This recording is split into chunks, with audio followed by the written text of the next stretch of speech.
All right, hey, hello, hello to nobody.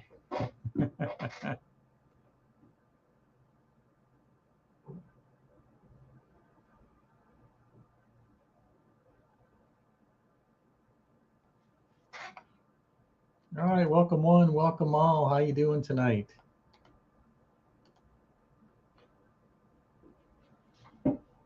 So we got a couple people on. Thomas is having some internet issues, and Oliver's supposed to be on too. Talk about the Toyota. Well, we'll see how those guys are doing here. I hope everybody watched the Bassmaster Classic this weekend. Quite an interesting event and a little bit different from the last couple of times down there. Hey, there's Thomas. Hey, welcome to the stream, bud. I guess you got those internet issues worked out, huh? Yeah, I'm not really sure what was going on there. Technology. How have you Yeah, been? good, good. How was Grand? I'm editing the video now. It'll be out on Thursday. Little rusty on some camera and interview skills. Had a couple of camera issues like you always do, loose connections, or it was getting cold and rebooting by itself, and Yeah, some stuff. But I got some good coverage, some good stuff. It was awesome. nice to see it. Have you been down there before? No, I haven't. Yeah. Um, a little a little post tornado front, but Yeah. they still a lot of guys still whacked them. Yeah, I was looking at the weight, the weights. Pretty decent. Yeah, Pretty decent weights. not mine. How many you had how many? 3 or No, 2? I had two for like 4 pounds. I had Yeah. number three on a couple times, but I lost a nicer number three, of course, about an hour before we were done, maybe a little less, 45 minutes. But Yeah, that happened to me at that Toyota. Man, yeah, what a disaster. well, it happens to all. That's what they call it, fishing, not catching. Yep, that's for sure. That is for sure. Hey, Nathan. Nathan was at the Bassmaster Classic itself from Snoopy's Custom Lures. He selling Medusas and all kind of stuff. And I know Chris Wenz was out there too, and he goes, "Oh man, I wish I would have watched your video beforehand. They had all kind of those koikis there on Saturday. I could have Oh bought my some. I didn't. goodness. Oh, like, dude, they're gold." So many of those baits. I think they Yeah, sold out too. yeah, They were all gone. They had to put a yeah, limit on them because people were just coming and buying like 15 of them at a time. yeah. He said there was a limit three when he saw it. Mm-hmm. Yeah. They started I saw the videos. They opened it up and there was a bunch of people and then they put up a sign of like limit of 6 and then towards the end of the week they were putting a limit of 3. Yeah. Yeah. They're the hot commodity right now.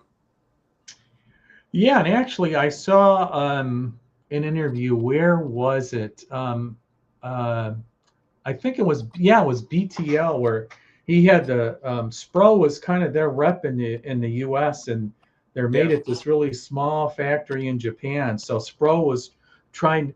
They said they're working diligently on how to get manufacturing up. Yeah. Yeah, because the demand is super high. I know that. And I saw another video this week where there's all kind of, I mean, go to Temu and you can buy these Chinese knockoffs. Are they worth it? If you can't get any, Yeah, maybe. I know. Been seeing a lot of And those on the TikTok shop too recently. yeah, yeah. And just like kind of like Core Tackle, they come out with all these great new innovative products. And then they And sell then out. people are just ripping them off left and right, making It's kind of knockoffs. it's kind of like Slot Tech, that guy that makes the tackle box organizers. That kid, he's in college. He 3D prints them, and he'll release a batch, and they're gone. I've heard really Yeah. good things about those. I haven't been able to get my hands on one. I mean, every time he posts that they're available, I go on to buy a pack of them, and they're gone. Like they're sold out. What exactly are they? I haven't So seen it's those. So it's called Slot Tech, and it's this kid. Well, he's not a kid. I mean, he's in college, but he 3D prints. They're organizers for like jerk baits, crank baits, glide baits, whatever you have it. I don't know that he makes glide bait ones, but like treble hook bait lures, and they're slotted, angled in the. You slide them in your case, and they keep it tangle free. And it's Oh, one of the neat. very few like 100% tangle free ones that I've seen. Haven't been able to test it out because, like I said, they're just such high demand. Like you just can't ever get a hold of them. Oh, yeah.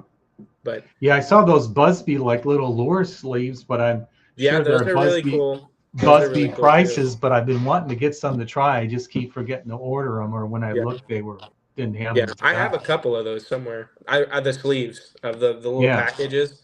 I yeah. ordered some a while back when they first came out, and I love it because I mean I don't use them for um I don't use them for like some people use them to keep their baits on their line like a pouch, and I don't do that. I Right. just keep it for storage for my bigger glide baits. Well, yeah, yeah. I have some of those for the big glide baits. Like, yeah, the Yeah, really giant guys. You're paying 40, 50, 60, and maybe even more. I don't want to. yeah. I can't fathom spending like $100 for a lure.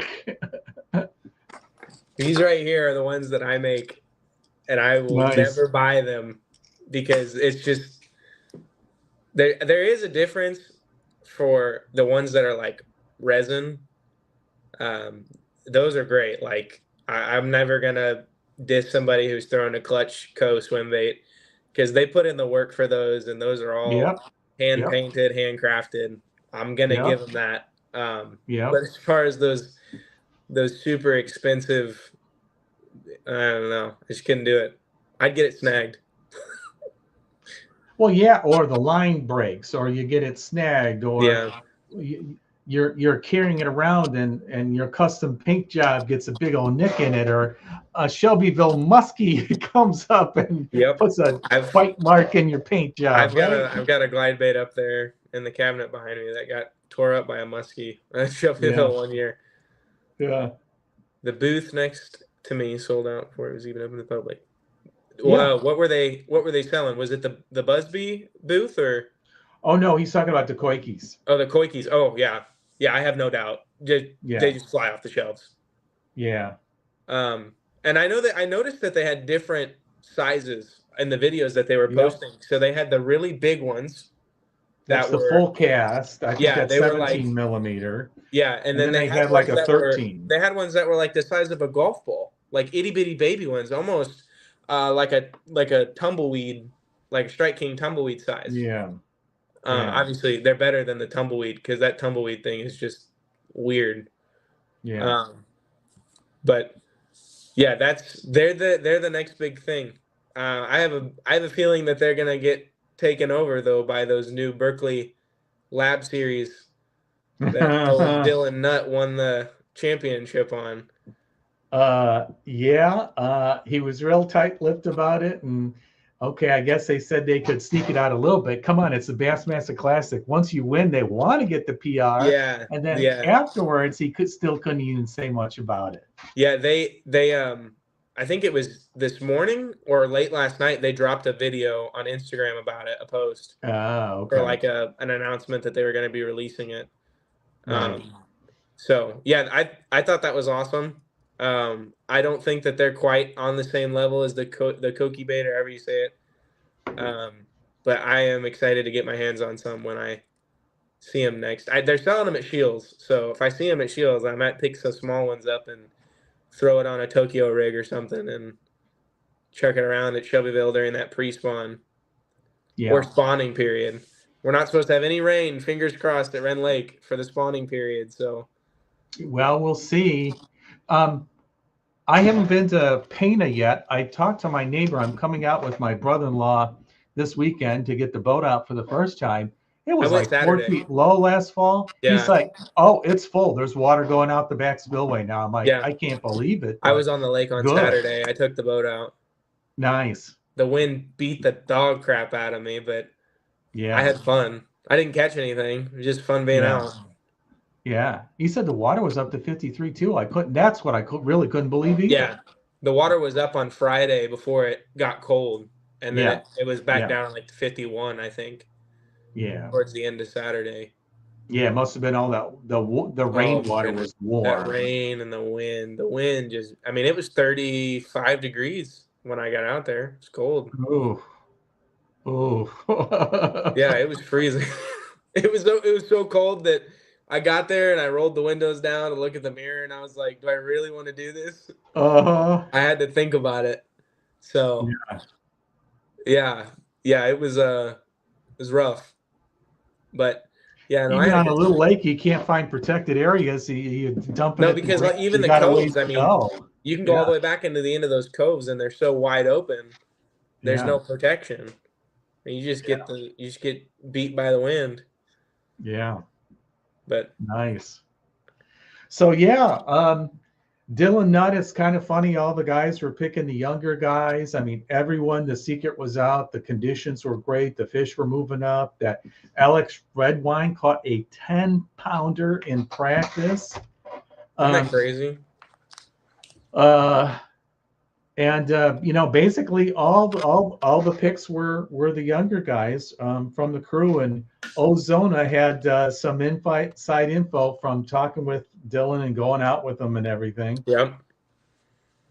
Yeah, I was really rooting for Lee Livesey this year, man. I love watching Lee on YouTube. He's got some of the, I mean, it's almost movie quality videos. And he went out there, he was practicing, and I was like, maybe this is gonna be the year.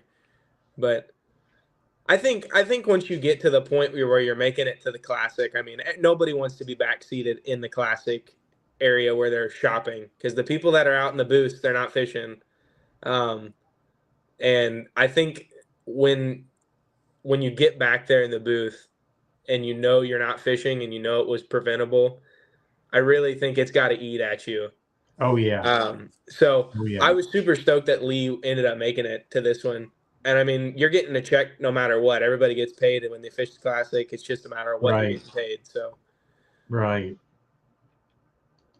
here, hey James, welcome. Let's see, Kentucky Lake up to okay. We got the Toyota coming up there soon here in that first week of April. Mm-hmm. I got a busy time here after. I mean, these is it next the first weekends, week or the second week? It's like 9, 10, 11, because if you make day 3, it's the first day of the line eye on red. Yeah. Are you fishing Kentucky or are you fishing Illini? Yeah. Which one are you going to do? Are you doing? I signed up for both.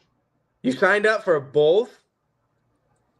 See, now they're just going to, you're going to make it to the third day now, because if he does, I'm still confirmed into the tournament, and my boater will get a link. He'll get a co on a waiting list, since there's so many co's probably. Oh, hey, there's Oliver. Let's get Oliver on too. Hey, buddy. Hey, what's going on, boys? Welcome aboard. Yeah, I apologize about that. I totally lost track of time. Yeah, no problem. It happens. Glad you could make it. Thomas had a couple internet issues here, but we got some people Monday on here. We're just shooting a breeze on the Bassmaster Classic to get things started here for the most part. You had a chance to watch it, Oliver? Oh, yeah. I was trying to tune in from Lake of the Ozarks all weekend. Yeah. Yeah, you were out there even in another tournament and did well on Saturday or Sunday, didn't you? Yeah, we right after the Toyota, we did the AIA, and then we did the Joe Bass on Sunday. It's a good weekend for it. They were biting this week. Oh my gosh, it was incredible. They were tearing up. I saw a lot of good reports out there. Yeah. A lot of fun this week. I think this weather is gonna give it a little stall, but I think this next weekend, it's supposed to get back up in the 70s. It'll be back on fire. It's going to be warm by Wednesday. This is like a 48-hour deal. Midweek, and it's out. Yeah. I found the Ozarks, though, I felt like downsizing those jerk baits behind the boater helped, especially on those colder days, because they just did not want to bite. They did not want to buy a full-size jerkbait. It was really hard to get them to commit to like a full size. Yeah, there's only like a couple of co-anglers that said, one guy said he was using an X Nanahand. I use that trick darter sometimes. Mm-hmm. I have the juniors, but I had a feeling the guys that were jerk baiting in back, the guys jerk baiting were probably throwing the smaller ones. Kind of, yeah. Yeah, I threw a Megabass 110+1 all week. I never picked up a smaller jerkbait, and I mean, it probably hurt me a little bit, but I mean, I lost bigger fish. I did throw a smaller jerkbait, but I never got bit on it. I just kept coming back to that bigger 110+1. Yeah, so you never know. Yeah, you really don't. I mean, I'm excited for that junior 110+1 that they're supposed to be coming out with, or the +2 this year. The +2 is the new one, because the junior +2 is supposed to be up to like 14 feet. Yeah, that's going to be something fun. Okay, so who are you rooting for in the classic there, Oliver? Oh, Seth Fighter. He had a tough tournament. That's right. He did, but I root for him. It doesn't matter where they're at, what they're doing. It's always Seth Fighter. Always. Yeah. Is it because you sound like him? I don't know about that, but I goes out there, does it old school, and rips about a couple packs of darts. Yep. I like them old school guys, you know. Yeah, we were just talking about. I was telling him how I was really rooting for Lee Livesey this year. I enjoy watching Lee too. Yeah, they've got some. They're stepping their game up with these videos. I mean, Lee's always been really on top of it the last few years with the documentaries almost for his tournaments, but they're all stepping up. I will say if there's a lot of YouTubers that I do watch, but Lee has got his videos. Yeah, they're on point. They're always super high quality. They're super clear, cut dry to the point. Like, you're not spending hours listening to no nonsense. Like, he's just a no nonsense guy. Oh yeah. Well, you always got to wait about a year after the Elite Series wraps up, and then yeah, that's the unfortunate part about it. Yeah, if you don't have like a production crew like some people do, yeah. I think he's only got the one guy that travels with him, the one cameraman. Yeah, Jesse. Yeah, Jesse. He's the only one that travels with him. I mean, he's got like people that edit it and stuff, but yeah, Trey bridesmaid again. Yeah, I was hoping for him, but that day 1 at 15 just put him out of it. But what do you mean James by 8 doing a mart? Oh, Aaron Martins. Got you. Okay. Yeah, no doubt. Yep. Yeah, I mean, I'm not a genius, but for Trey McKinney's sake, I mean, $50,000 for a second place bass finish is not bad at all. That is not a bad shabby. Especially when you have a year like he did. I mean, he was pushing 800,000 last year in winnings, from what I was reading. That's insane. Plus his deals, you know. Yeah, all of his deals. Who knows what he's making on, the promo deals, right? Yeah, which, I mean, Trey's old money. He lives in Carbondale. I mean, they've got all that store. He's not a stranger, but I'm glad that he's earning it on his own free way to do it. I mean, he could have done whatever he wanted, but man, that fishing's in his blood. Yeah. Yeah, but going back to what you said, Jeff, I guess if I had to pick somebody in the background, I guess I was kind of secretly rooting for Casey Scanlon as well. Oh yeah. He had a tough day too. Yeah. Yeah, just the hometown hero, So. Yeah. It's pretty cool a guy from, Ozarks get to make it to the Bassmaster Classic. So yeah. Now he got in because was he a Bass Federation guy or no? Was he a Open? Open. He won the Bass Open on Lake Norfolk. They had day 1. That's right. And the rest of the tournament was canceled. They had like 8 teams day 1. Yeah. Well, hey, that's a heck of a day 1 to have when that happens. I don't care if it's 1 day or 5 days. Yeah, that's right. Yeah. Yeah. Yeah. I remember Matt Steffen talking about that day. He had a video on it. He almost got trapped. They had a place in the canyon, and by the time the water came up, they almost couldn't get out of it. Oh gosh, Uh-huh. that doesn't sound like a situation I'd want to be in. Yeah.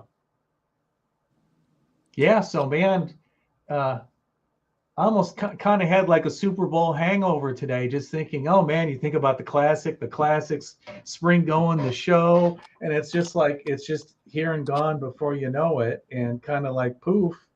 I mean, I'm glad for like our seasons really to start kicking off here in, central, northern, kind of northern, Yeah. Yeah, Any I other agree. observations or comments about the classic? We'll start with you, Thomas. I've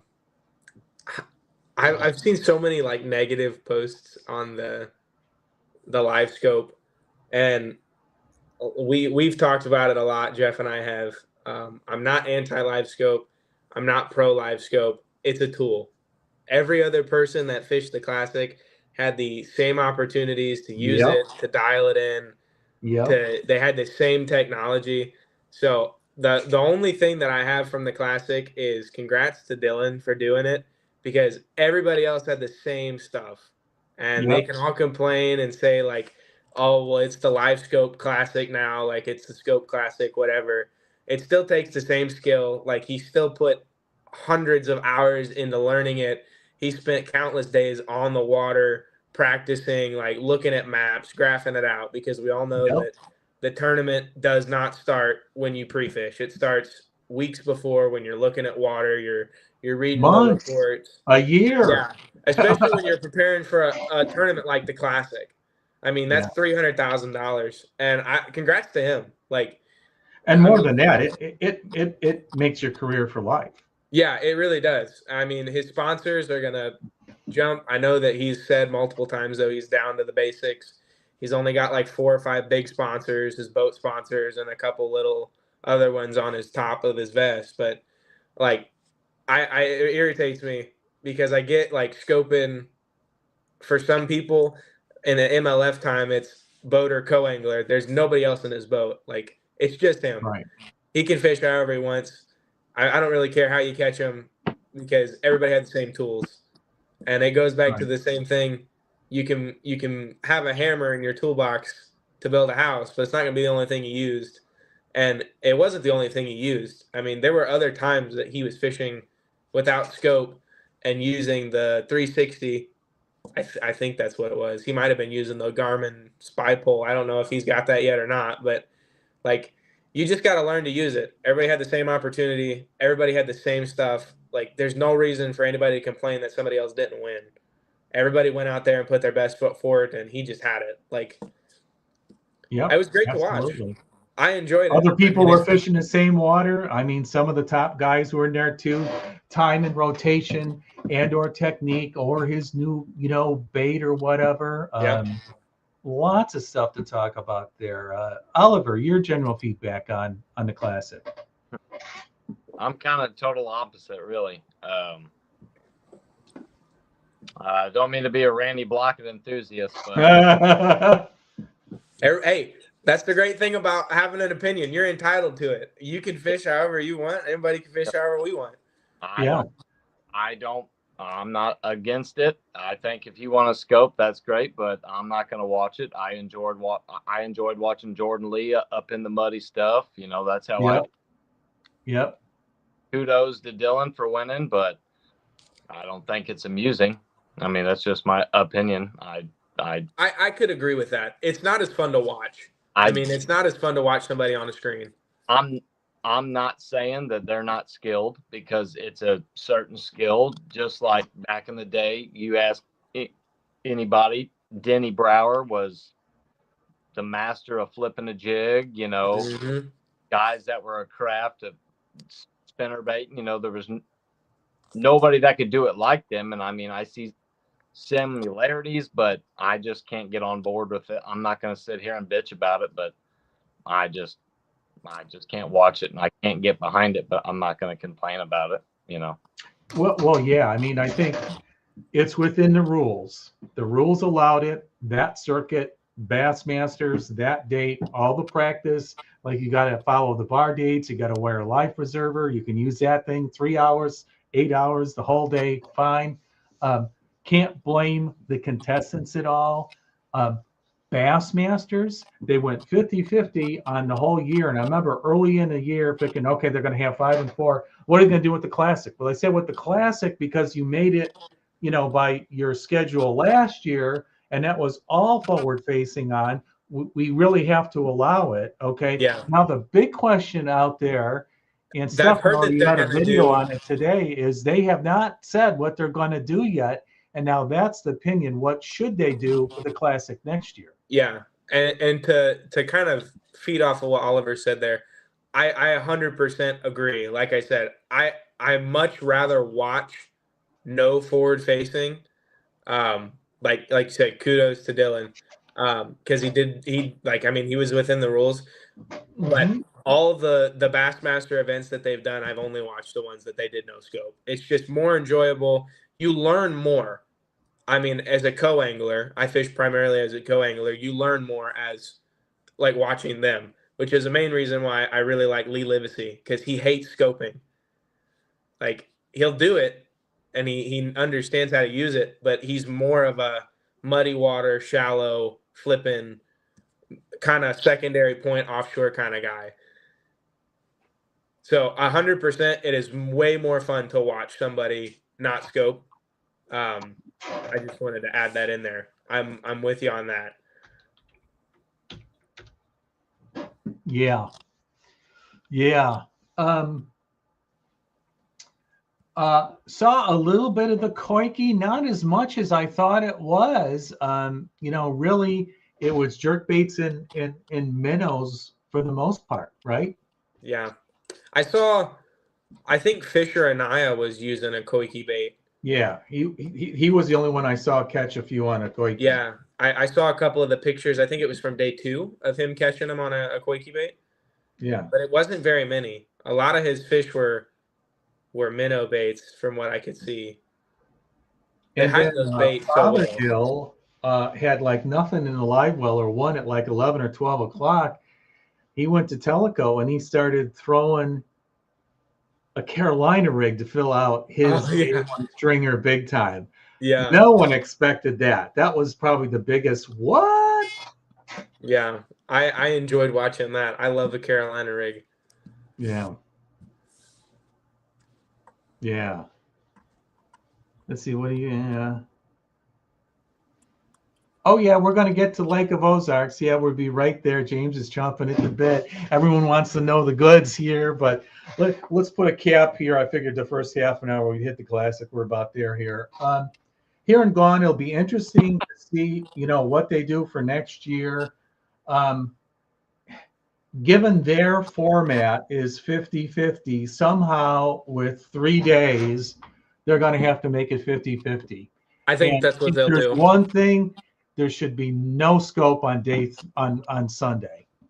Yeah, I think they'll either do 2 days of it and no scope on Sunday, or they'll do on, off, on. They'll do that, which is what they were doing for the BPT for their periods. Like you could use it for one period, you couldn't use it for the others.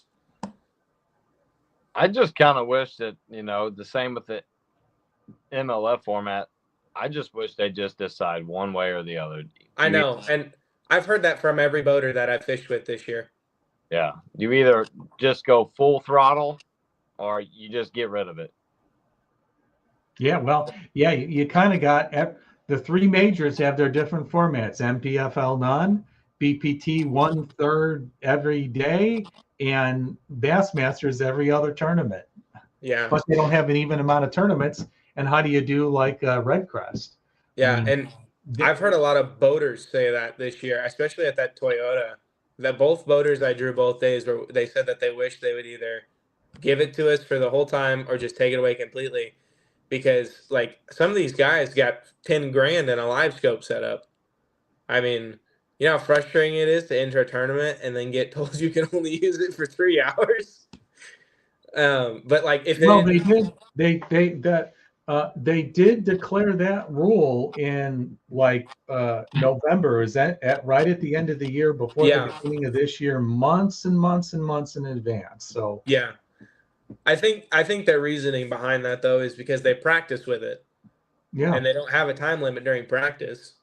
And I mean I that's their it, that's their fault. I yeah, heard those Kentucky Lake boaters saying the same thing. Oops, I didn't practice without it. Oh, I got to go back and learn old school again. The ones yeah, who admitted it, and then the ones who didn't admit it just said, "Yeah, I caught them all during my scope period."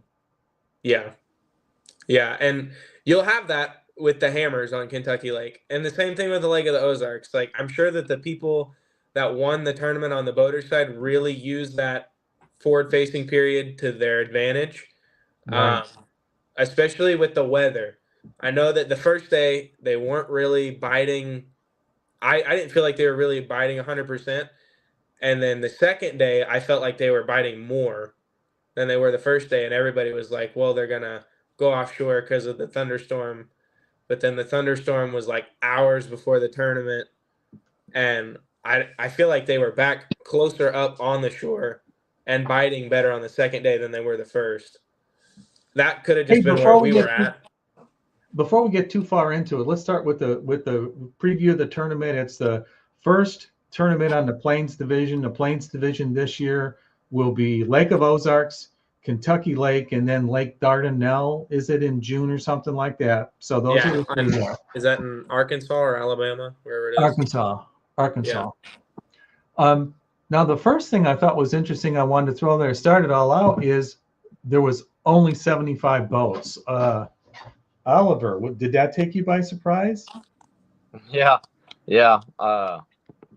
Sitting there, I never really look at nothing before. You get your draw for day one, and then a buddy of mine texted me, and he was like, "Yeah, it's crazy. There's only 74 boats." And I said, "What?"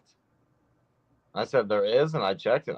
I was like, "Wow, that's the lowest Toyota that I've fished." I was like, "That's crazy." Yeah. That was insane. Yeah. That was Yeah. wild. So, did you guys both have links well ahead of time, or what? I I had mine actually for all go of ahead. them Yeah, go ahead. in December. Yeah, I did not have a link. This was a last spur of the moment kind of I'm gonna sign up, and if they don't call me, I won't go kind of thing. But I signed up like a month before the tournament, and I like it was like a day after I signed up, I got a confirmation. So I must have just had somebody that did the same thing I did. It was like, well, if I fish it, I fish it, and I got confirmed for that tournament really quick. It was less than 48 hours from when I signed up. So Yeah, weren't they? They about were even out at the end, weren't they? yeah, Didn't they say that? yeah, they were. I think one co was on the waiting list that didn't get to fish. Now, That's Oliver, you say you got a link for the whole Plains series, and then you're doing Centrals too. Do you got you're all linked up for those? So I'm doing the Plains division, and then from there I'm kind of just picking. Wildcatting. I did Gunnersville just for my wild card, but I think I'm gonna pick a couple just kind of random ones. Yeah. Thomas, what are you signed up for? You hopping in anymore? I'm not going to be able to fish the Kentucky, unfortunately. Um, I'm still kind of on the edge of fishing that Darnell one. I mean, that's a long way to travel Yeah. for a Toyota. So Yeah, that's probably about 7 hours, something like that. yeah, yeah, yeah. I don't know. I might jump in one up in the Great Lakes division just for the heck of it, up by Michigan. A BFL. Yeah, a BFL. But Yeah, other yeah, than that, no, I'm not. I'm not gotcha. fishing a lot of Toyotas this year. Right. Okay, so get your day one boaters draw here. What'd you guys you think of your day one boater draw here? What'd you talk about doing, or did you get any practice in? Let's start with Thomas this time. I'll flip flop. Who goes? I practiced a little bit on the first day. I kind of just locked in a bait. I just threw a jig because everybody I talked to was like, they're not biting on a jig. They're not biting on a jig. So I was like, I'm gonna throw a jig and just see if I can get a bite. And after about 2.5 hours of throwing it, I caught one bass, and I was like, you know what? I'm not gonna bring a jig tomorrow because this is 2.5 hours is a long time to go without a bite in a Toyota. And that was pretty much my practice. I didn't have a lot of it. I threw that jig. It's the only thing I caught a fish on during practice. But that was really the only thing I threw. I mean, I didn't practice a lot, so that was about it. I knew I was gonna throw a jerkbait and an A-rig. So practice, you hopped up, you got on with your boater link, or you knew someone down there, or?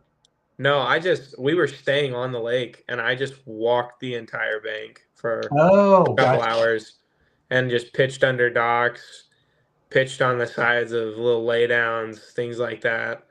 And I ended up scraping one by, and I was like, ugh. Yeah. So what'd your boater say in your meeting? He told me that he was gonna scope for 3 hours earlier in the morning, and he told me that we were gonna stay on the bank the rest of the day. So I had so much fun with my boater. I had one of the best boaters both days like that I've ever had. Awesome. We had so much fun. Awesome. Yeah, so that was pretty much it. Same deal with day 2. He scoped, but both boaters scoped. They stayed close to the bank though, that I could get a jerkbait out there on the bank and work it back. Yeah. Okay. Let's say what day 1 for now. So, Oliver, what'd your boater say for day 1? What'd you do on day 1? Well, it's funny. So my day 1 boater, I've drawn out with him, and I know him personally. He's a local stick on the Ozarks. I fished against him all winter long, and I think that's the biggest key for me is I've been out there since December till the first day of the Toyota. So I got to see the patterns progress and kind of, I'm not saying that I was dialed in, but I was pretty much dialed in going into that first day of the Toyota. It really didn't matter what my day 1 guy was going to do. Yep. So what did you do on day 1? You did really well on day 1 here. You filled out, what'd you have? 4 big ones, didn't you? 5 for 12 pounds. 5 for 12 pounds. Nice. What was your big boy? Yeah, I had my limit by 10:30. We went to it was kind of funny. My day 1 boater, like I said, I know that lake very well, and so does he. And he went to about 4 of my spots that I knew really well, and I didn't need scope to know where the brush was at, and pretty much just locked and I got some custom 1/8 ounce jigs, some 1/8 ounce football head tungsten jigs. I mean, tiny, and even smaller than compact. They're really little, and wow, 1/8 ounce.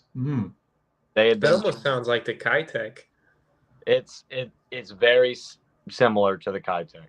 Yeah, them itty bitty little micro Kitech things. Mm-hmm.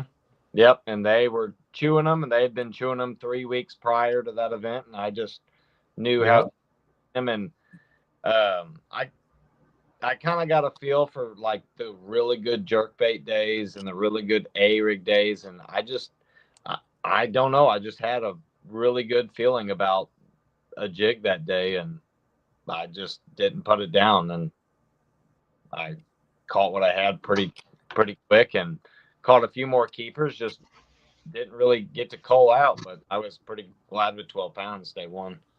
Oh yeah, man, you get a limit, you're happy, and it wasn't a limit of spots either, man. Oh, 12 pounds. I'm not sure if you can see that. Brian's asking, what do you throw those small jigs on? A bait caster or spinning or BFS or what? Those are really light guys.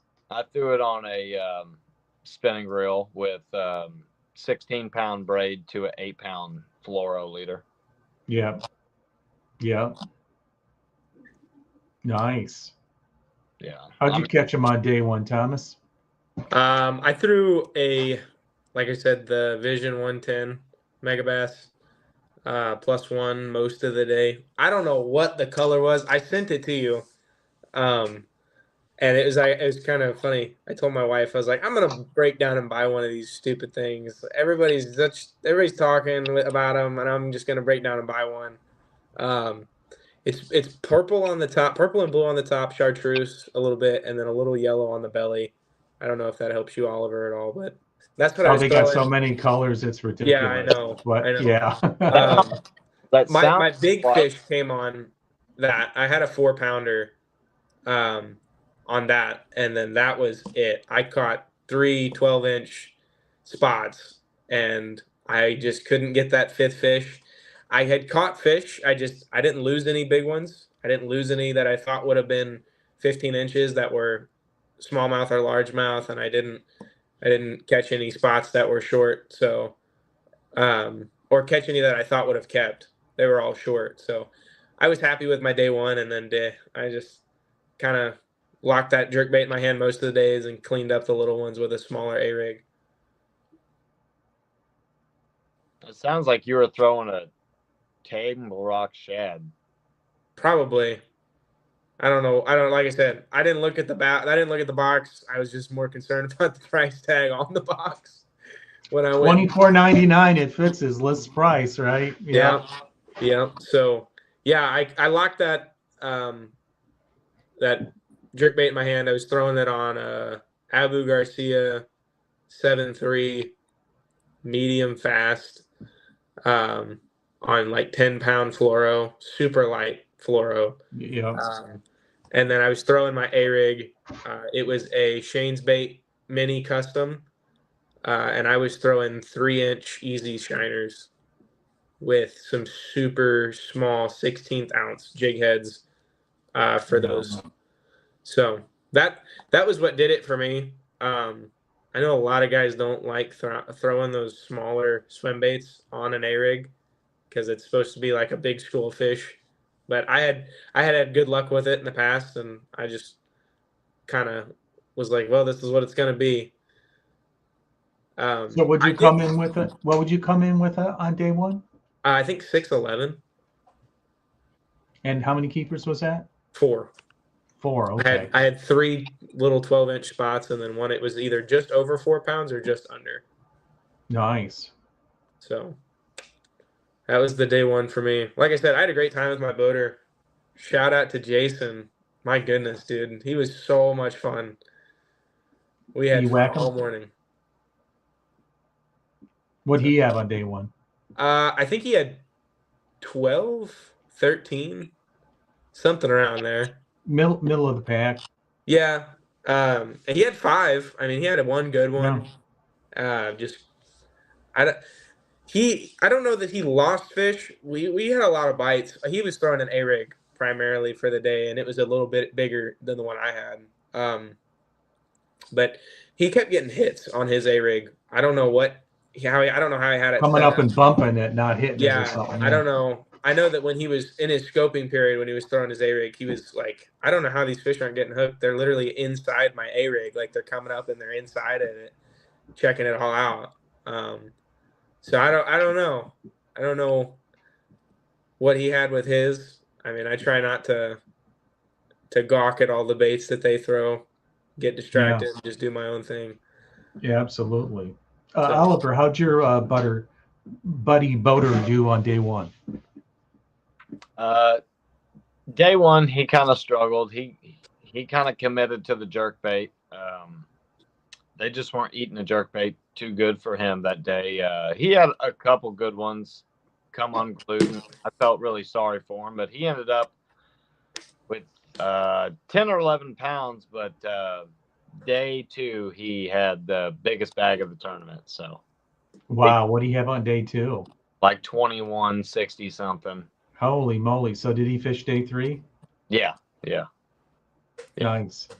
He was and I knew that he was around some good ones. He had a couple good locations that were just chocked full of big gizzard shad. I was going to say, I heard from everyone you had to find the bait.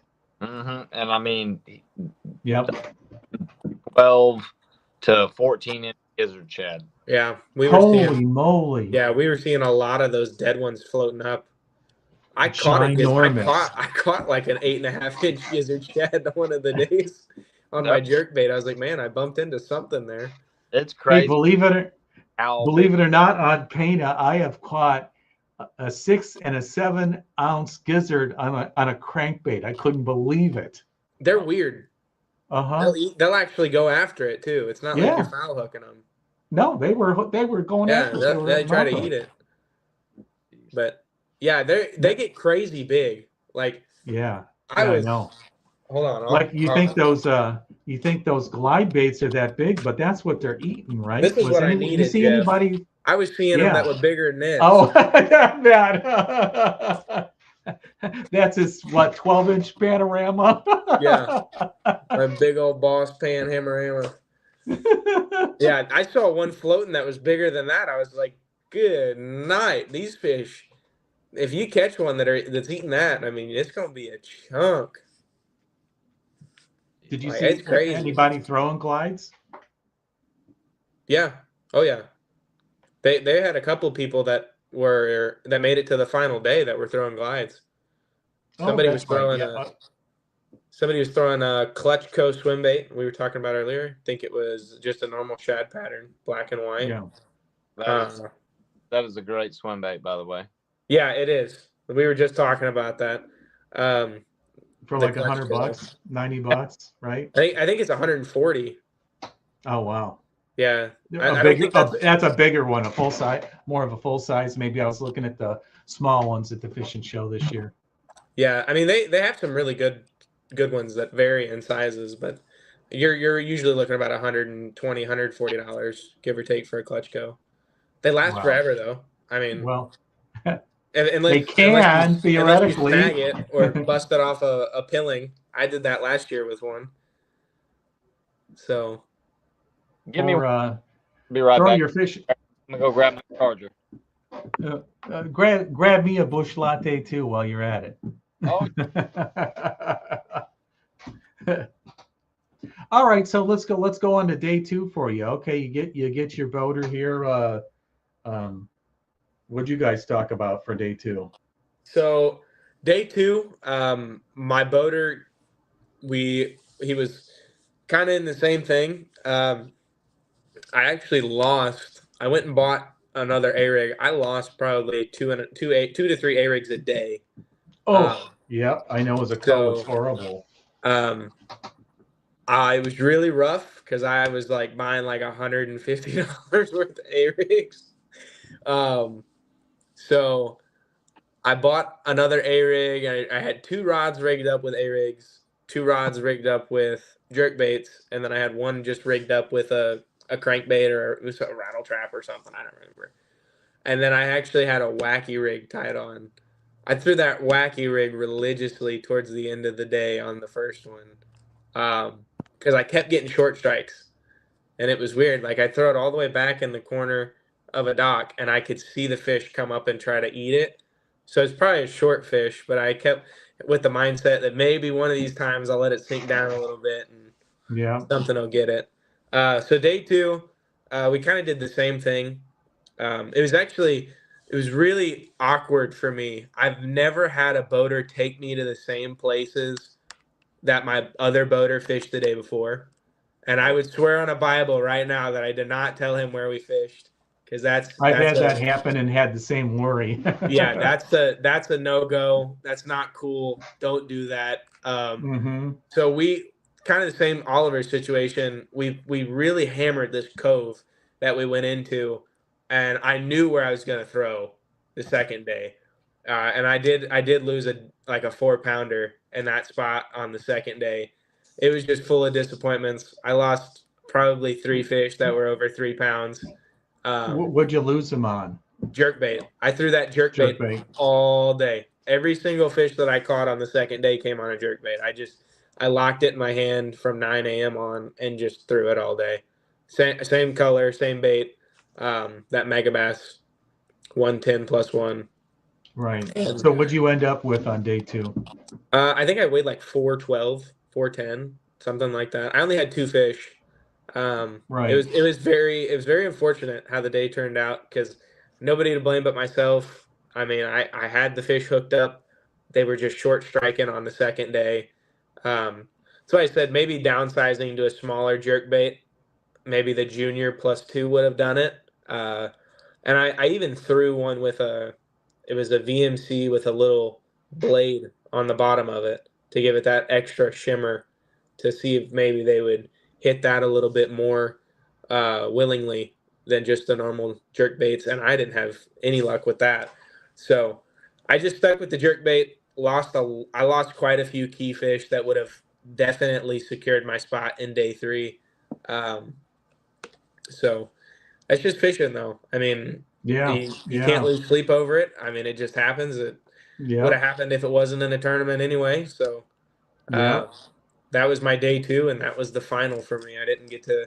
I was 6 places out. I think I was like 3.5 pounds short of going to day 3. So yeah. so one of those fish. I'm sure the other co's have some similar stories who are on the bubble because you always do. Yeah, but okay, yeah, Oliver, finish up. I'm sorry. No, you're good. Go ahead.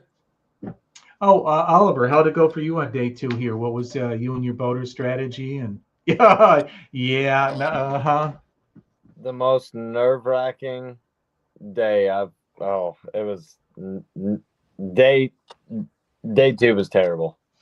Absolutely terrible. I heard that a lot. It just was not the ideal day that you wanted it as a guy in the back of the boat. I dealt with probably one of the hardest situations to catch fish in. And we ran probably 55 minutes up the Osage. Oh my gosh. And it was like pouring and cold, right? Yep. Yeah. Freezing. Good night. As soon as he said we were going up into the Osage, I like to fish up there, but I don't like to fish as a co-angler up there because I just know it's really tight, right?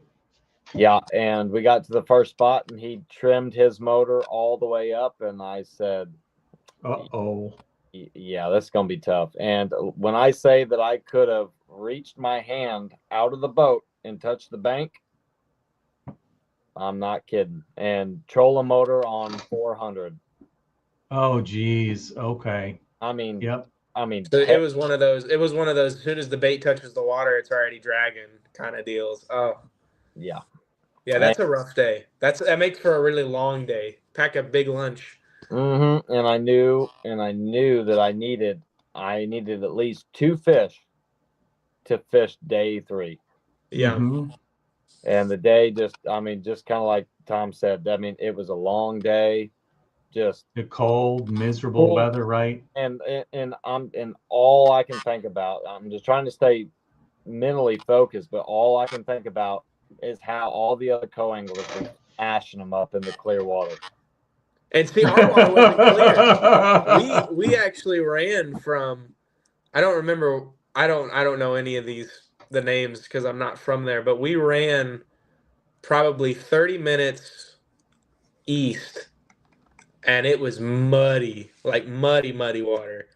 And I didn't I just knew that I was fishing at the Ozarks. I knew that jerkbait was working. So I just kept throwing it in that muddy water because it had a little bit of that chartreuse and yellow on it. And I actually lost like a 4-pounder in there.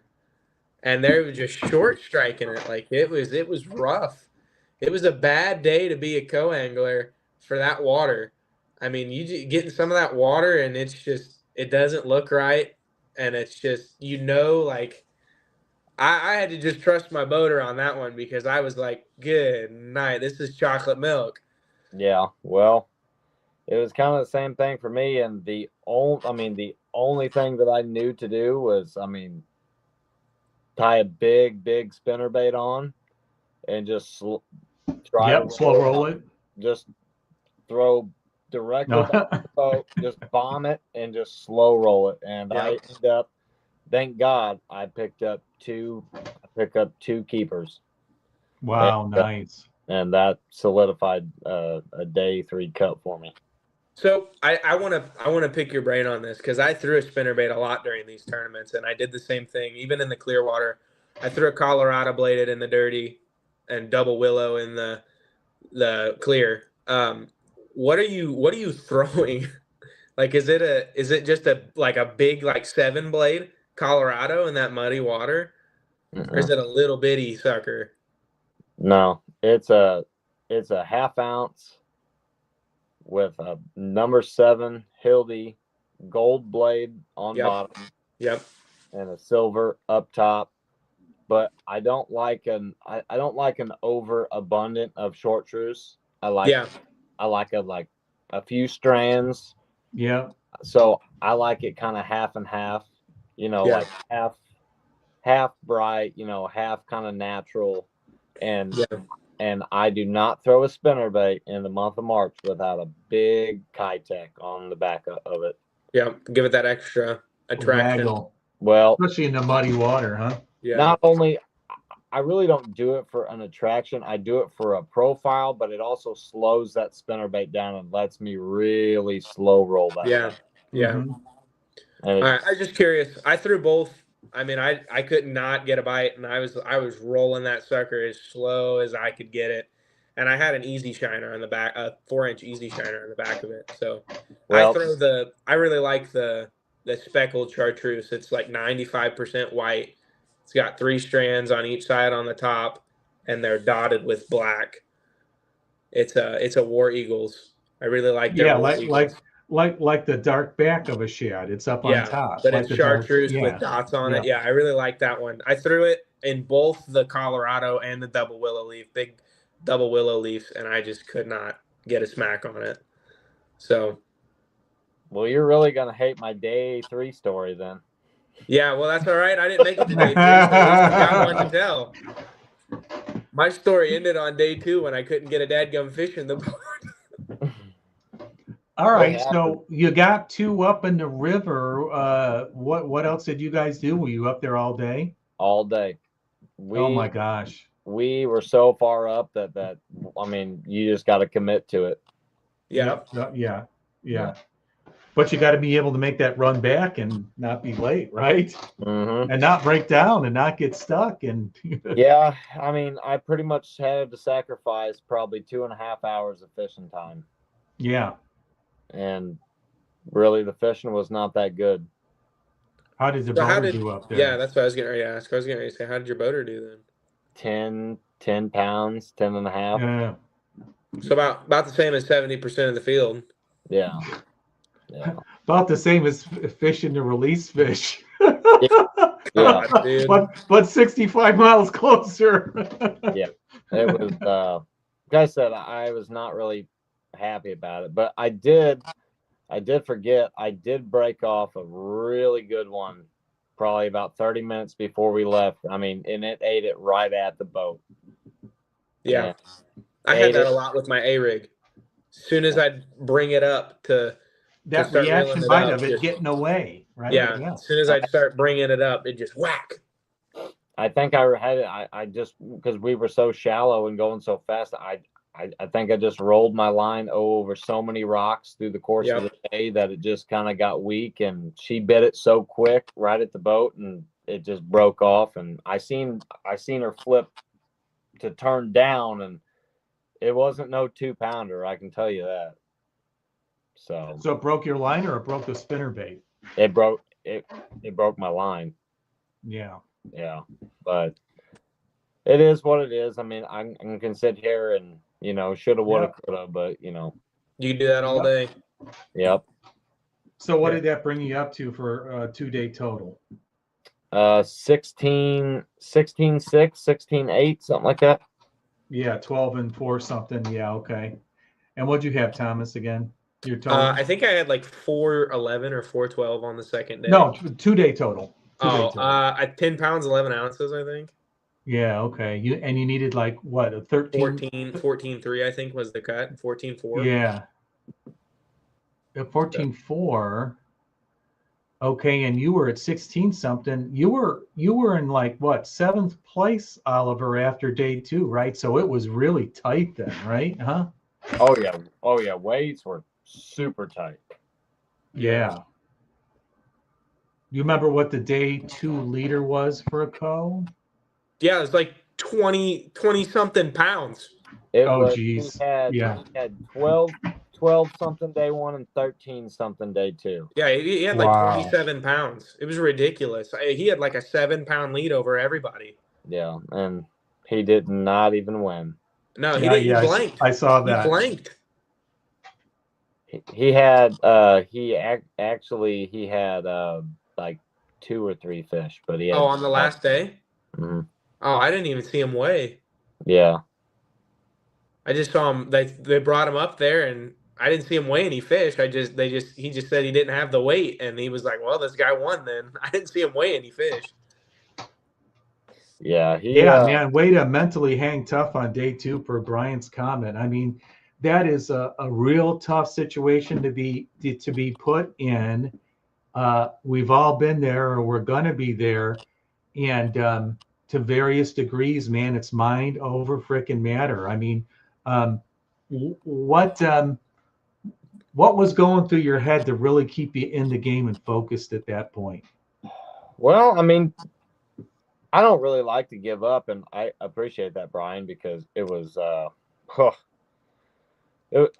it's not easy when you get put in them situations. But I think the only thing that kind of kept me in it, I had a really good day one, and I knew that I was in contention, and I'm like, all right, man, just get it together, I said there's co-anglers that I consistently see in the top 25 every tournament, and I said, I know these guys don't get a perfect situation all the time, so I just kind of like you said, man, you just got to stay mentally in it, Yeah. Yeah. Yeah. You just got to grind it out, and if you want to be one of the best co-anglers, that you can be, you've got to just don't pout, just fish your strengths and just deal with it, Yeah. No use crying over spilled milk.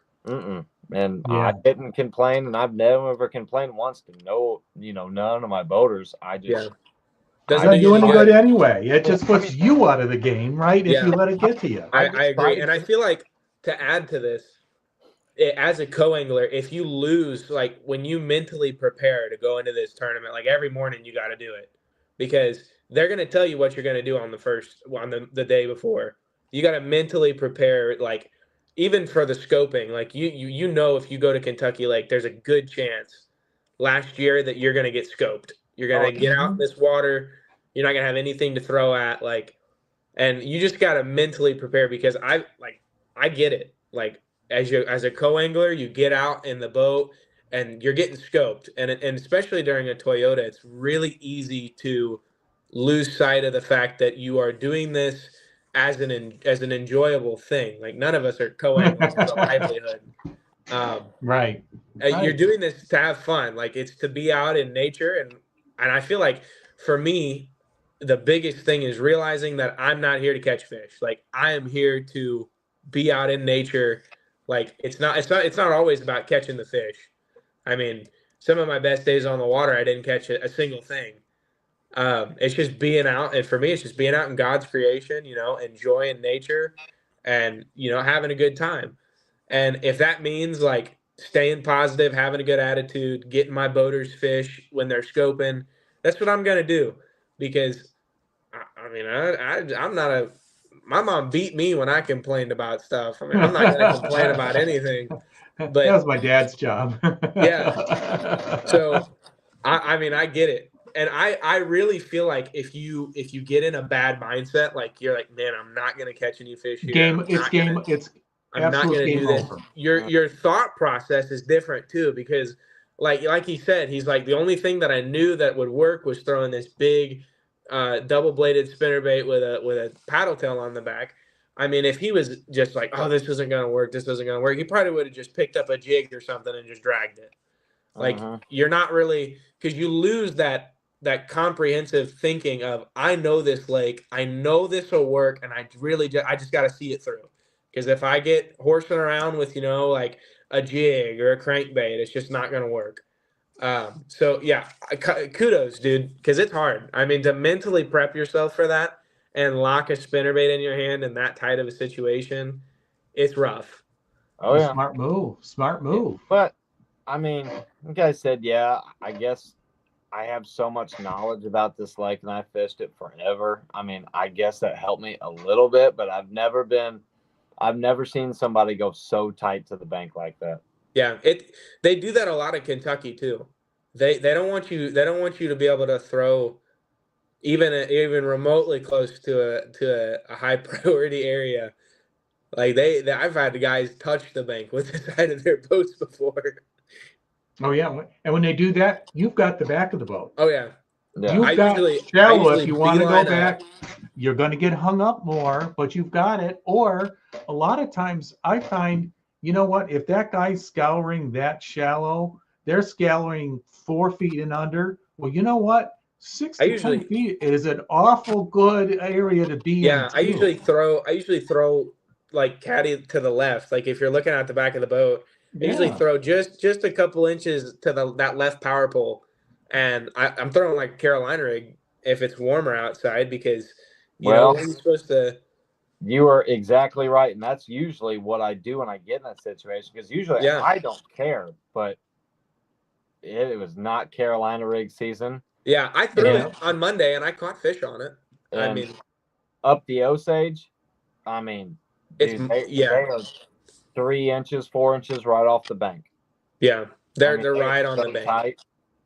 Yeah, it was crazy, and that's why I do not like fishing there in a co-angler situation. Yeah, and I feel like it really just depends on your body of water because I know you're probably not familiar with like Wren Lake or Shelbyville, but if you get on those rock bluffs. Oh yeah, he is. Oh, is he from Illinois? No. St. Louis, but he. Oh, okay. But, yeah. Well, close enough. Yeah. So Shelbyville, you fish those rock bluff walls, and you get somebody that knows that they caught a lot of fish there. They are on that bank, like. Yeah. They're on it, and they're not. Those they're Illinois not guys are shallow water guys for the most part. They're not taking it from the right side. They're taking it all the way from the left. You've got nothing to throw at, and all you got to do is just hope that you're not going to get your Carolina rig snagged. I used to throw tungsten till I spent god awful money on it.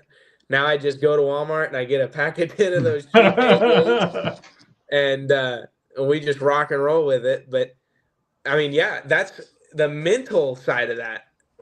Forget the knowledge side of it. The mental side of it is demanding. I always said it's 50-50. Yeah, the mental knowledge of that is demanding, and the ability to know I need to throw a spinner bait is even more impressive because you know that water.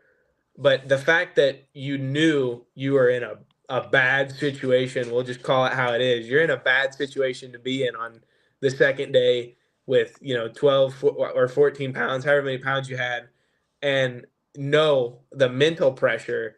I have to catch at least 2 fish to make it to the next day. I think that was an important side of it. You didn't say my tournament is over. I'm not going to catch 5. You're like going, okay, what do I think it's going to take me? The strategy of it, yeah. What do I need to do to get to day 2? And I can catch 2 small fish. I don't got to go out there and swing for the fences to keep my tournament strategy going. So let's talk about day 3. So you come in, you're like, thank God, I just made it. I talked to you a little bit. You're coming out on day 3. Day 3, I haven't made a day 3 in a Toyota, but I made a couple super tournaments. It's awesome, cool to get the personalized launch service. There's only 25 boats and all that here. So what's going through your head on day 3? Oh, I mean, I got no nerves. I'm just coasting. You're great. You're gravy now, right? Well, I say that. So previous top 25s, yeah, but this one only 19 people were getting paid. Yeah, they didn't pay everybody. Oh, because there were so few boats. That's right. I'm thinking auto pay. You're right. Yeah. There was a little bit of nerves going into it, but I knew that I was in 7th. So I said, as long as I don't let the wheels fall off, I said, I think we'll be all right. And when I talked to my day 3 boater, and he kind of found out that I was pretty knowledgeable here, he kind of run out of the fish, and yeah, you got some. He kind of let me direct traffic, and nice. it just fell into place. Who did When you did he who did you scope? draw on the third day? BJ Fitzgerald. Okay, yeah, I knew that one of my buddies was in that area. I just didn't know if you drew him or not. Yeah, he was a great guy. Yeah, Great. a lot of them are. Some of these people that are boaters and they're mean to their coanglers. I don't get it because I mean, if you're a jerk to me, I'm just gonna knock your fish off with the net. Like it's this road goes two ways. He's from Kentucky. Yeah. Yeah. The Fitzgerald sounds familiar. Yeah, him and his boy fished in Yeah. Toyota. His boy was just close to making the cut on boater side, but yeah, we started out with the day. He didn't start out with a scoping period. He had one good crankbait stretch that he really wanted to get on, and he was sharing water with Roy Hawk. But he said that he would always go there in the afternoon, and Roy they'd always be right there together. So he wanted to hop on it first, and we hopped on it, and he caught a keeper and I caught 3. And then from there, he went to one of his scoping areas, turned his scope on about 10:45-ish, and spent an hour in there and didn't catch nothing. And then he asked me about a couple areas, and we went to a couple, and I caught another keeper. And then we went back to his cranking stretch, and I caught my 5th one. And then as soon as I caught my 5th one, I said, all right, I'm swinging for the fence. I put that big spinnerbait back on, and I caught a 3.5 pounder. That's what I'm talking about. Mm-hmm. And so what did you catch your other 5 on? If you don't want to share, you don't have to. I know some 3 days are secret baits. No, just the DT6. DT6. I heard a lot of DT6s. Yep. And the demon color. Yep, red demon. My boater threw that a little bit. He threw wasn't a DT6, but he threw a big old Strike King, a huge Strike King crankbait. That sucker was like the size of my hand in that really muddy water on that like an second XD8 day. or something like that. Yeah, well, but it was a square bill. Oh, the Magnum square. It's like a Magnum square bill. Yeah, monster square bill, and he got smashed on it. I mean, he hooked up into something.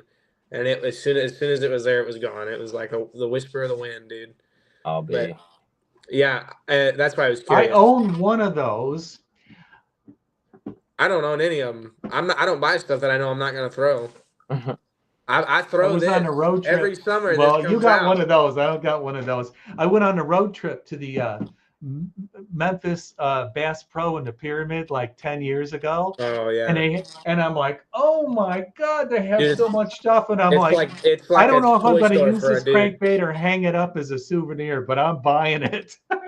Yeah, they got some of those at Shields. Them suckers are. I mean, they're the size of your hand. They're gigantic. Yeah, 6 cents makes them too.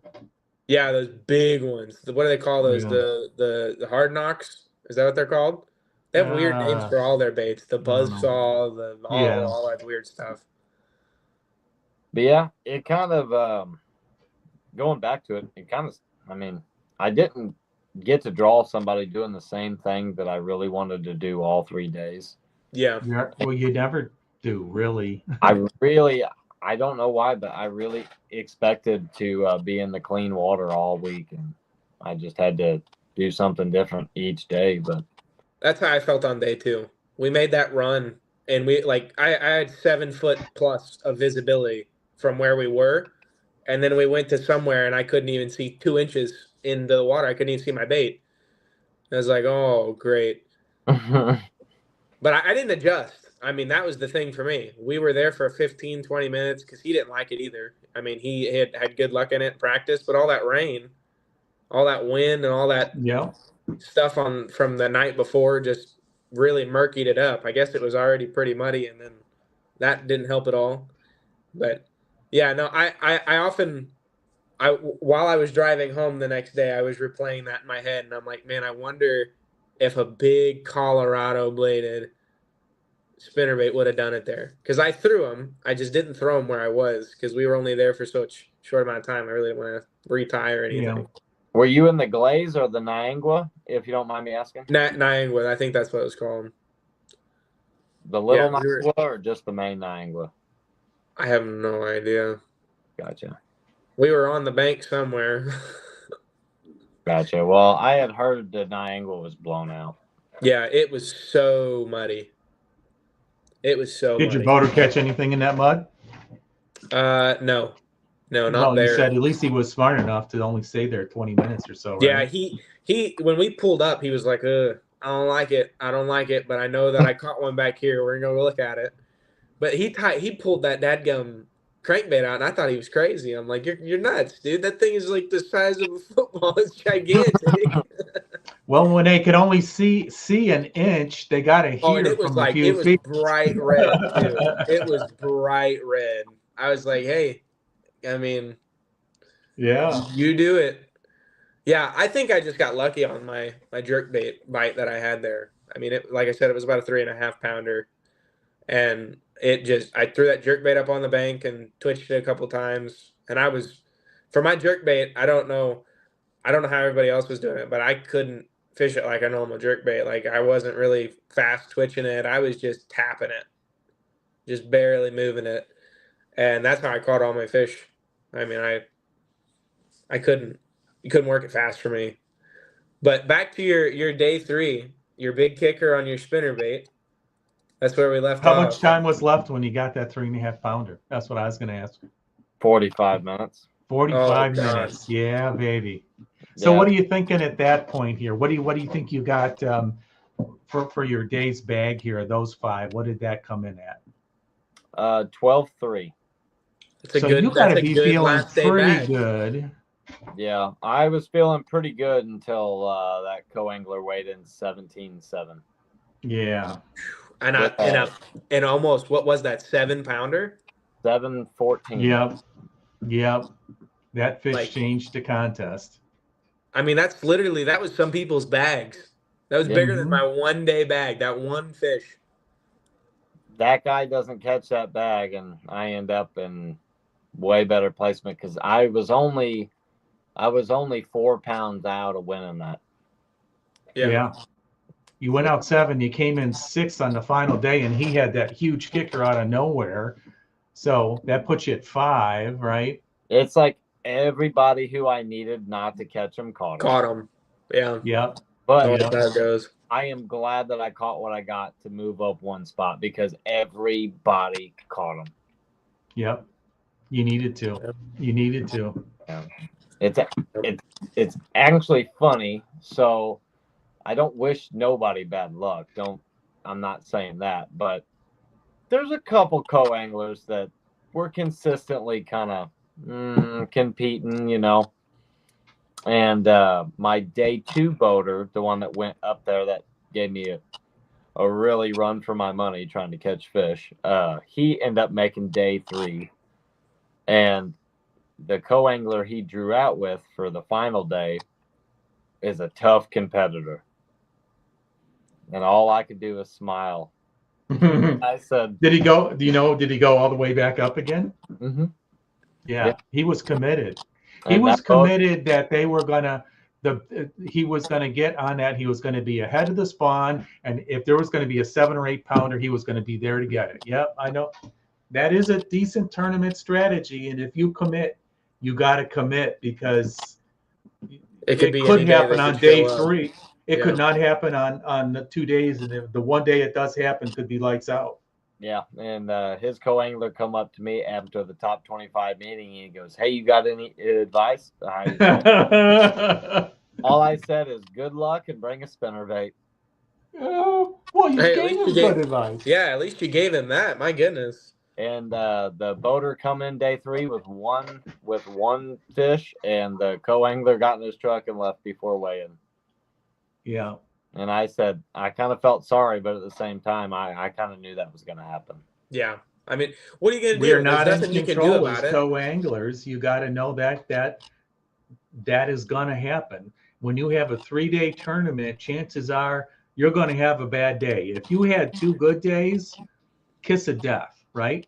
Yeah, and I mean, in the river, especially the Osage, it's hit and miss. Yeah. I mean, if you have one good day there, I mean, I don't see how you can hit the same banks 3 days in a row. Yeah. You gotta have multiple. Yeah. You gotta have multiple key spots. Yeah. Yeah. I Yeah. have no idea how you can make that a pattern, but I mean, you know, kudos to him for trying, you know. Yeah. Yeah, That was for his real. deal. But So Brian, yeah, they only pay like the top 20%, and with 74 anglers is at 20%. I mean, normally it's 20, 25, but if it's less than 150 votes, then They they're only pay going the to pay. top 20 Yeah. yeah, because well, they base it off a 200 boat tournament. I know at Lake Gunnersville Toyota, I got paid and I was in 41st. Yeah, that's how. Because there was 200 boats or something, Yeah, right? that's how it was for me at last year's Kentucky. I didn't catch anything on the first day, and then I weighed a really big bag on the second. And he was like, "Well, stick around because you're gonna get a check." And I was like, "Wait, really? We get money for this? I didn't even finish in the top 25." That's awesome. Yeah. Yeah. So, yeah, I mean, it's your entry fee back if you're not in the top 25. But I mean, that's a lot of money for an entry fee. I Yeah, mean, 500 I'd bucks. take that over nothing any day. Oh yeah, you just got to fish for free. Yeah, exactly. So, yeah, that's yeah. It was a little bit of a twist because when in the meeting, he made it sound like because I asked like he's like, "If you have any questions, type in the chat." And I said, "How many people are you taking to the third day?" And he's like, "We're taking 25." And in my mind, they've always said if you make it to the third day, you get paid, like no matter what. Yeah. Yeah. And I was like, well, then everybody like that's weird, but you know that's top 33% of the field. I was like, everybody's getting paid then. Yeah. And then he was like, "Oh no, only 19 are getting paid because I guess somebody was in like 26th and they wanted to know if they were doing paybacks." And he was like, "No, top 19." And I'm like, "That sucks." Because even if you make it to the third day, you're still not guaranteed a check. Yeah, well, I guess, and I mean, they left it open. You know, he said, you know, if you guys don't want to fish, that's fine. But he's like, if it were me, you know, he said it's anybody's ball game. And I mean, just Well, like yeah. the guy in 15th place on coangler side won the dang thing. Yeah. Mm-hmm. Well, I mean, frick, with an 8-pound bass, Yeah, it'd be hard to screw that up. but Talk about the big bass. You know, we forgot about the Bassmaster Classic was, I meant to look online today. Did they identify Dakota Ebar's Mean mouth. yeah, It was a Mean mean mouth. mouth. yeah. Yeah. I kind of thought it looked like one too. They Oh did. my Okay. God, that was a pretty fish. I was watching the live when he pulled that out, and I was like, "Oh man, that is a nice fish." That was a stud. They kept that fish. They did I'm not sure. let it go. It is in a tank for the Bassmaster, like their bait school, whatever, the U of I or whatever for the University of Fishing. They have that fish in their tank. They kept it because they want the biologists to look at it because it's gigantic. Yeah. It's a mongoloid. Like usually those crossovers, they don't get huge. I mean, it's kind of like a mean mouth bass. I mean, you usually see like 3-pounders, but that's about it. I mean, that was a big fish. Yeah. And he didn't catch that scoping, did he? I think He was shaking a minute. It was on a minnow. I think he was. I didn't know. I didn't see what he was catching it on. I turned the live stream on and I was like, oh, this guy's hooked up to a big fish. Well, they played it over like 56 times. Yeah. They were trying to figure out what it was. All right. So let's see. What's your next tournament, Thomas? Here we're getting down to the last few minutes here. We'll do the final round. And hey, if you guys got any questions for these guys online, shoot them in now here. Thomas, what's your next deal here? I think officially it's that Ren Lake tournament. Unofficially, we might run down to Egypt and jump in one of their winter series Thursday nighters for that SIU Bassin, whatever they do. It's a Thursday nighter tournament. It's like 4 hours. Oh, nice. but Nice. just something to get out on the water. Yeah. But yeah, Wren Lake. I'm getting ready to get everything rigged up and ready because it never changes. Keep your base from last year. No, I'm not keeping my base from last year. Nope. Oliver, what do you got next on tap? This weekend at Table Rock, I got an Anglers in Action team series going on. Oh, So, nice. Oliver, do nice. you fish as a boater for those? Mm-hmm. Okay, I wasn't sure. I was just curious. Yeah, I kind of flip flop. I do the Toyotas as a co just because It's expensive. I mean, it's God expensive. almighty. And, my only sponsor was that brown trifold in the back of my pocket. Yeah. Yeah. This year was tough. I still had, a lot of my normal sponsors, but like some of them were like, we just can't do it this year. And I get it. I mean, my goodness, gas is $4 a gallon. I can only imagine what it costs to run a business. Yeah. I mean, if I really wanted to be disciplined and fish, and I really wanted to fish boater side in the Toyotas, I could, but I'd have to sacrifice so many tournaments that I'd want to fish, and I'm just not going to do that. It's a time thing. Fish. Yeah, that's why we co-angler. It's I've heard it said so many times. It's not about the money; it's about the time. Yeah. Because I'd rather fish 40 tournaments a year than 4 or 5. 12. Yeah. Or 4. Yeah. I'd rather fish 40 tournaments a year that are local and small and win $1,000 from those than win 4 that are 80,000 and spend a week and a half fishing that for one tournament. Yeah. Like it is. I love fishing. I enjoy it. It is one of my most favorite things to do. Like that's why we do this. But fishing for a week and being disciplined and getting up at 4 a.m. and practicing certain spots and making yourself try these new things, knowing that you're failing, spending all that money to put in that investment is a whole different mindset of ball game. Like forget the money, the mindset that you have to be so disciplined to do that is insane. Oh, I know. You have to be absolutely committed, right? Yeah. On Monday, fished Monday, started the Toyota Tuesday, Wednesday, Thursday, pre-fished Friday for the Anglers in Action, fished Saturday, fished a tournament Sunday, just got home late Sunday night, and I'm like, I don't know how these guys do it week after week after They don't week. stop. I'm exhausted. They don't stop, dude. That's why they're beasts. They're giants among men. They're just hammers. That's why they call them hammers. And they're basically, most of them, not all of them. We heard some of those stories. It's from sun up to sundown every day. And a lot of them, like let's give ourselves some credit. We all work full time. Yeah, they don't. They don't. This is their full time. Well, they do. That's what they do. Well, some of them do, which is insane. Like some of them work for these bait companies, over the winter time, and do all this stuff. I'm not rich. I'm reading that guy. Sorry, that popped up. I'm not rich, and I don't want to be, because if I was, I'd fish all the time, and my wife would never see me. So I'm glad that I'm not rich. And then you wouldn't have a wife and family. Probably. She'd probably have leave me and take half my money, and then I wouldn't be rich anyway. So. Yeah. So. Yeah. I mean, you got to realize though that these people that are doing this, like I talked to one of the boaters at the Toyota, and he said that he had to get off the water, go home and work. Like he had work to do, and then he was prepping for the next day. I bet he didn't get to bed until midnight.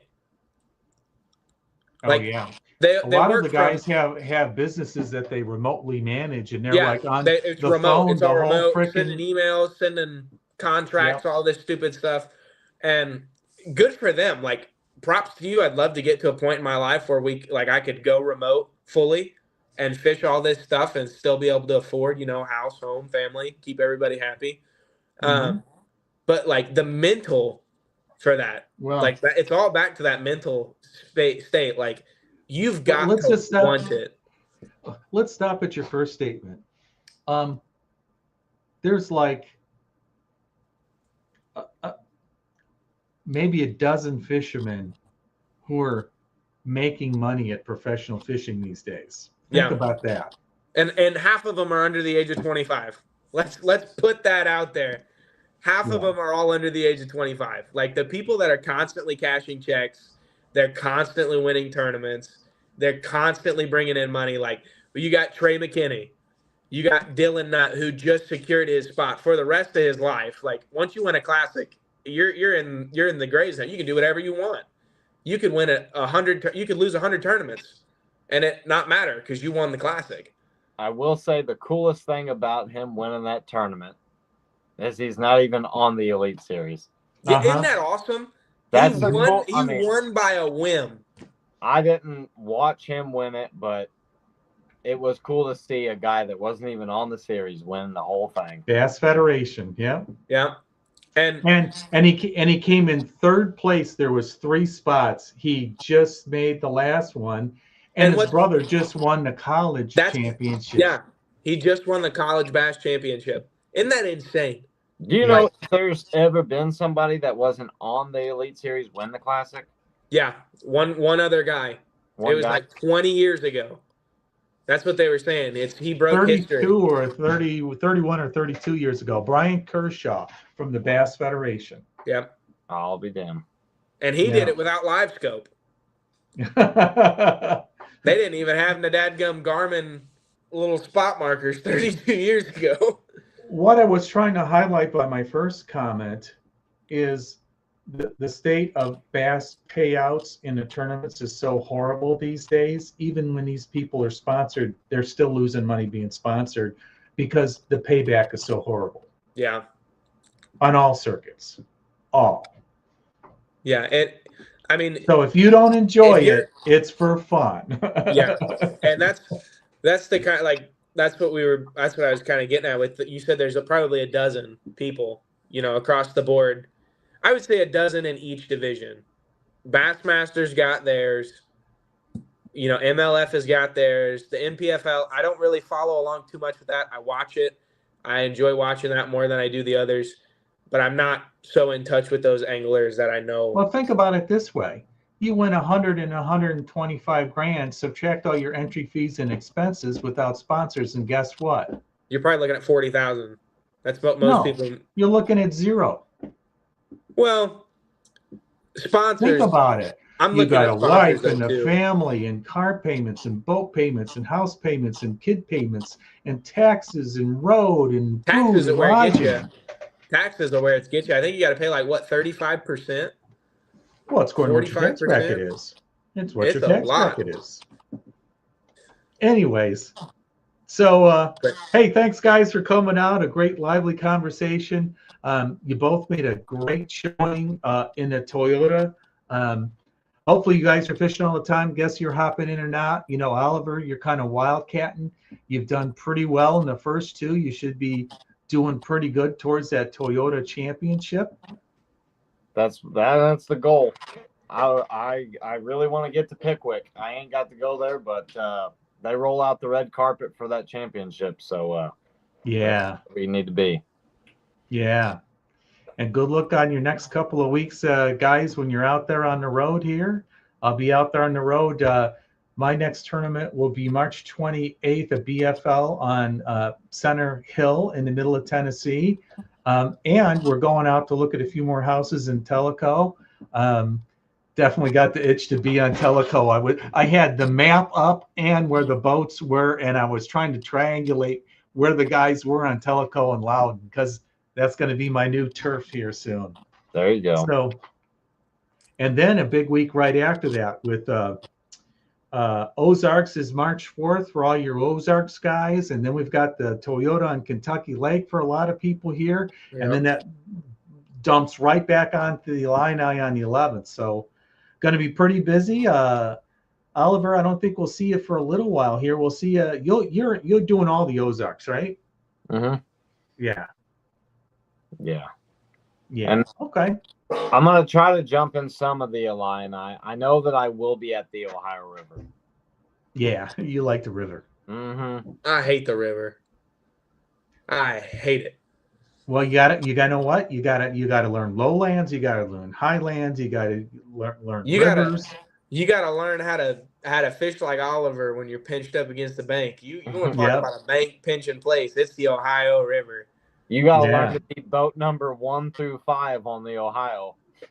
Yeah. Yeah, well, and have a boat that can go 75 and get to the dam before everyone else, Yeah. and know what are the best of the spots, See, and that's and what's crazy. not have a tournament launch right there ahead of you with 25 boats that's on every spot. Yeah. Every time I've been to the Ohio, I've never gone to the dam. Ever. Really? I did it once. They've never taken me to the dam. We've always gone downriver. Oh, yikes. Maybe that's why I hate it so much. It's brutal down there. Yeah, it is. You get a little peck every hour and a half, and it's probably a bluegill. It's probably a drum. Oh my God! Don't get me started on the drums, Jeff. Oh my God. The drum. Oh, I didn't catch any at the Ozarks. No drum. Yeah, hey James. Yeah, we got to find out what you're doing next year and where you're going to be at next year. I'll hit you on the side here. He came back. He made the class 2 years around blank first year and came back and won the second. 94. Who are you talking about there? He's probably talking about that guy. Oh, yeah. Yeah, oh wow, okay. I don't remember them saying that, but I bet James remembers. Okay, everyone, take a kid fishing and keep your lines tight. Good night, everybody. Thanks, guys. See you guys. See ya. Yep. See ya.